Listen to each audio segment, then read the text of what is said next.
Malam itu mati lampu. Semuanya menjadi sunyi dan kamar mandiku mendadak terasa lebih sunyi dari biasanya. Gak ada lampu, gak ada suara. Hanya bayangan gelap dari luar jendela dan suara detak jam dari ruang tengah yang entah kenapa terdengar lebih keras malam itu. Aku memutuskan untuk cuci muka ke kamar mandi. Tapi aku berhenti. Aku ingat di atas plafonku ada ventilasi tua. Kecil, kotak, tertutup debu. Dulu kupikir gak penting. Tapi malam itu aku mendengar sesuatu dari sana. Bukan suara yang keras. Bukan juga sesuatu yang mudah dijelaskan. Tetapi pelan, sangat pelan. Seperti angin. Tetapi lebih teratur. Lebih lembut juga. Dan lebih hidup juga. Seperti nafas.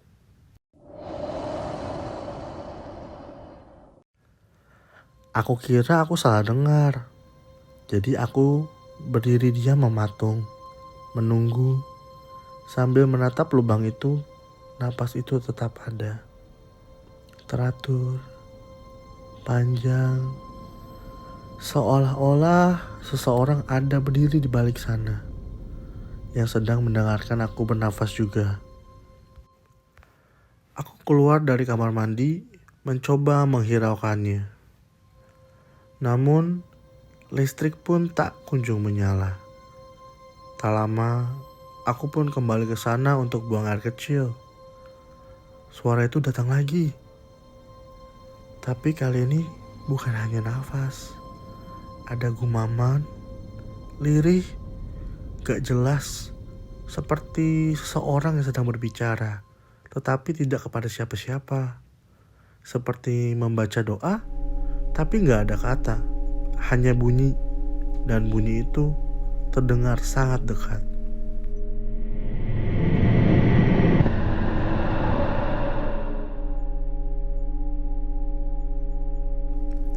Aku pun mengambil ponsel, membuka kamera, kutaruh di atas wastafel, menghadapkannya ke ventilasi.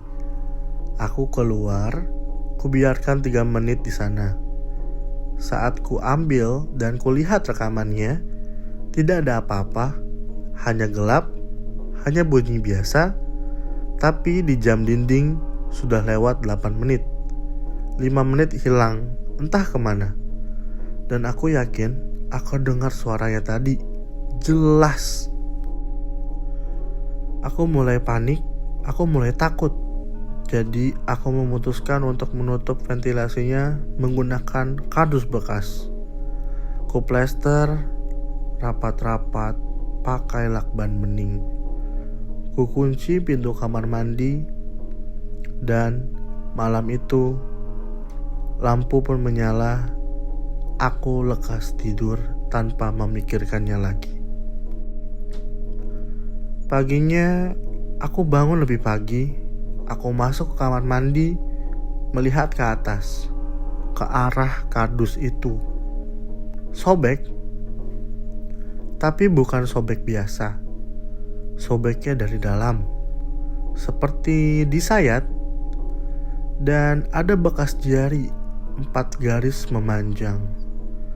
Bukan robek karena angin, tetapi karena sesuatu dari balik ventilasi ingin keluar. Malamnya aku bermimpi. Dalam mimpi itu aku berada di kamar mandiku yang gelap, tetapi kerannya terbuka. Air menetes terus menerus. Lantai basah. Dan di depan cermin aku melihat seseorang. Ia berdiri membelakangi cermin. Rambutnya panjang dan basah. Bahunya kecil. Ia tidak menoleh, tidak bergerak. Tetapi perlahan ia mendongak ke atas.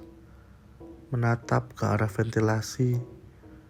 Wajahnya terlihat, tapi aku tahu dia tahu aku ada di sana, dan aku tahu aku sedang bermimpi tapi tidak bisa bangun. Saat aku terbangun, jam menunjukkan pukul 3:09. Tapi lantai kamar mandiku kering. Dan ketika aku melihat ke ventilasi, kardus itu terbuka lagi. Sejak saat itu aku gak pernah mandi malam lagi.